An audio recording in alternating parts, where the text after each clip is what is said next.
현역 기득권 결정판 민주총선 공천안 3에서 4일 당원 투표. 박승철 기자.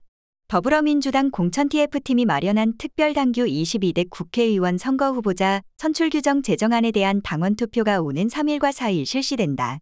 공천룰이 향후 22대 총선 공천을 예측할 수 있는 가늠자가 된다는 점에서 관심이 쏠린다. 더불어민주당 홈페이지에 게시된 제정안에는 정치 신인의 공천을 막고 현역 의원의 기득권을 지키기 위한 조항이 다수 눈에 띈다. 경선 이전에 실시되는 공천 적합도 조사를 통해 신인을 배제할 수 있고 본 경선에서는 당원 명부를 현역 의원과 지역위원장만 열람할 수 있도록 해 신인들이 핸디캡을 안고 경쟁하도록 한 것이 대표적이다. 가장 우려스러운 대목은 경선 없이 단수 추천을 허용하는 기준이다. 제정안에서는 1위 후보자와 2위 후보자의 격차가 심사 총점 기준 30점 이상이거나 여론조사 결과 20% 이상일 경우 단수 추천이 가능하도록 했다. 해당 지역에서 단연간 활동을 통해 인지도를 쌓아온 현역 의원과 정치 신인이 여론조사로 맞붙었을 때 현역 의원이 20% 이상 격차를 낼 가능성이 상당히 높다. 본 경선에 오르기도 전에 여론조사로 신인을 쳐낼 수 있는 구도를 만들어낸 것이다. 심사 총점 30점 이상 차이면 단수 추천이 가능하다는 것도 심사의 주체 문제가 제기될 수밖에 없다. 공직선거 후보자 검증위원회가 심사를 하도록 하는데 15인으로 구성되며 이 중 절반이 외부 인사여야 한다는 규정만 있을 뿐이다. 당원이 후보자 검증에 직접 참여할 수 있는 길은 명시되어 있지 않다. 만약 특정 계파에서 의도를 갖고 검증위원회를 구성한다면 이재명 대표를 지지하는 정치 신인이 고의적인 낮은 채점 결과로 낙마하는 사태가 발생할 수 있다. 만약 정치 신인이 어렵사리 공천 적합도 조사와 심사 평가를 통과해 본경선에 나가더라도 또 다른 난관에 봉착할 수밖에 없다.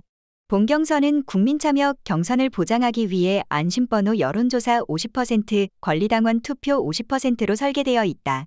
이재명 대표 지지세가 높은 권리당원의 투표를 통해 정치 신인이 인지도 차이로 인한 여론조사에서의 열세를 만회할 수 있는 길이 열린다. 그러나 당원 명부의 열람을 현역 의원과 지역위원장에게만 허락함으로써 정치 신인이 당원을 대상으로 한 선거운동을 할 수 있는 길이 막혀 있다. 이미 지역구 내에서 조직을 다져놓고 있는 현역 의원의 기득권이 극대화되는 것이다. 현역 의원 평가 결과를 공개하지 않은 점도 문제점으로 꼽힌다. 지난해 열린민주당과 더불어민주당 합당 시 약속한 동일 선거구 3선 이상 출마 금지도 포함되지 않았다. 전북 전주병에서 김성주 의원에게 도전장을 내밀고 있는 황현선 전 청와대 선임행정관은 지난달 27일 국회에서 기자회견을 열고 이번 특별당규 개정안이 기득권을 보장하는 퇴행적 조항들로 가득 차 있다면서 혁신과 거리가 멀다고 주장했다. 이어 오는 5월 3일과 4일 당원 투표만 남겨두고 있는 특별당규 개정안의 공천제도는 이전과 달라진 것이 전혀 없고 현역 의원의 기득권만을 공고히 하는 제도일 뿐이라고 비판했다. 황 전 청와대 선임행정관을 포함해 권양엽, 김문수, 김비호, 김준혁, 김태선, 나원주, 문대림, 박노원, 박성호, 박영기, 부승찬, 서재현, 송재봉, 여준성, 유행열, 이기현, 이신남, 이재강, 임혜자, 장환석, 전병덕, 전진숙, 정재혁, 정춘생, 조상호, 조일출, 최연일, 최용선, 최치현 씨 등이 총선 공천안 관련 당규 제정안을 비판했다. 이날 기자회견에 참여하지는 않았지만 현근택 전 더불어민주당 상근부대변인도 자신의 페이스북을 통해 반대 입장을 밝혔다.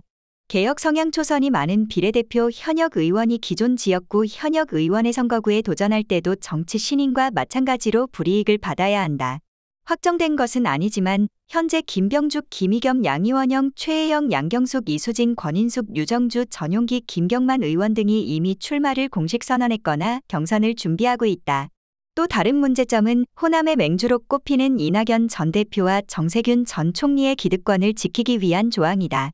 탈당 전력자를 10% 감점하고 권리당원들에게 탈당 경력을 통보하도록 한 것은 이들에 비해 상대적으로 이재명 대표와 가까운 정동영과 천정배 전 의원 측 인사들이나 박지원 전 국정원장 측을 배제하기 위한 조치로 해석된다.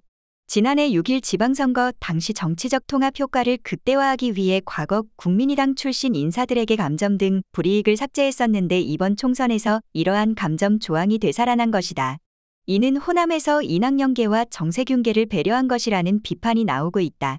당원들이 투표를 통해 공천 당규 제정안을 부결시킬 수 없도록 한 것도 문제다. 더불어민주당은 3에서 4일 당원 투표를 실시한 뒤 곧바로 결과를 공개하지 않고 8일 중앙위원회 결과와 합산해 최종 결과를 발표하기로 했다. 8일 결과 발표 때도 당원 투표 결과를 별도로 발표하지 않고 중앙위와 합산한 결과를 발표한다. 사실상 중앙위를 통해 당원 투표 결과를 뒤집을 수 있는 장치를 마련해둔 것이다. 중앙위원회는 현역 의원과 현역 의원들의 장악력이 큰 지방의회 의원 중심으로 구성된 집단으로 민주당의 반개혁 성향을 강화하는 데 일조해온 집단이다. 과거 최고위원 경선 시 이재정 의원을 컷오프시키고 현재 친윤석열로 커밍아웃한 양양자 의원을 여성 최고위원으로 만든 집단이 바로 중앙위원회다. 지난해 이재명 대표에 대한 검찰의 정치 탄압이 민주당원의 총의가 집결된 정당한 인사권까지 침해하는 상황을 방지하기 위해 당헌 80조 개정을 추진했을 때도 이에 제동을 걸었던 것이 중앙위원회다. 진정한 더불어민주당 개혁을 위해서는 대의원 제도와 함께 중앙위원회가 혁파 대상이라는 것에 대한 당원들의 광범위한 공감대가 있는 상황이다. 이런 상황에서 당원 투표의 결과를 중앙위가 뒤집을 수 있고 당원 투표 결과는 별도로 공개되지 않는다면 당내 민주주의에 역행하는 처사로 볼 수밖에 없다. 가장 근본적인 문제점은 이번 3에서 4일 당원 투표가 실시된다는 사실을 당원들이 잘 모르고 있다는 데 있다. 인학연계로 분류되는 이계욱 공천 TF팀 단장이 마련한 공천 당규 제정안을 당원들이 잘 모르게 은근슬쩍 넘기려는 의도가 있었는지 의심되는 지점이다. 더불어민주당 권리당원들은 이제라도 공천 당규 제정안을 꼼꼼히 따져보고 자신의 입장을 정리해 정당한 한 표의 의사를 표시해야 할 때다.